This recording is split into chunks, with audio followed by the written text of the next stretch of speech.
Les vendangeurs bravent le soleil tranchant de midi. Au cœur de la vallée de la Bekaa, loin du tumulte de Beyrouth, une nouvelle récolte pleine de promesses est engrangée. Juillet et août ont été chauds, le raisin est abondant.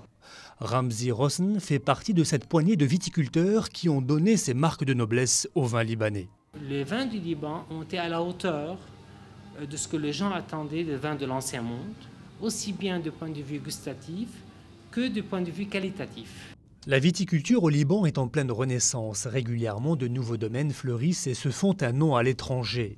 Il serait une trentaine contre 5 il y a 10 ans. La majorité sont des petites ou moyennes caves qui misent sur la qualité. Certaines figurent déjà sur les cartes des vins à Paris ou à Londres. Il y a quelques années, les vins libanais étaient considérés comme une curiosité, quelques producteurs et quelques noms. Aujourd'hui, vous avez 33 domaines vinicoles.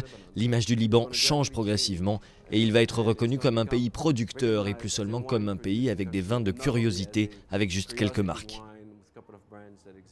Aujourd'hui, l'industrie du vin au Liban, c'est 30 millions de dollars par an. 15% de la production est exportée, principalement vers la France et la Grande-Bretagne.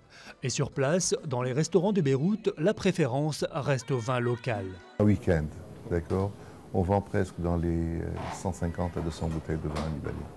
On vend une affaire de 60 bouteilles à 70 bouteilles de vin français. Le succès des domaines de la Bekaa pousse certains à lancer des vignobles dans d'autres régions du pays.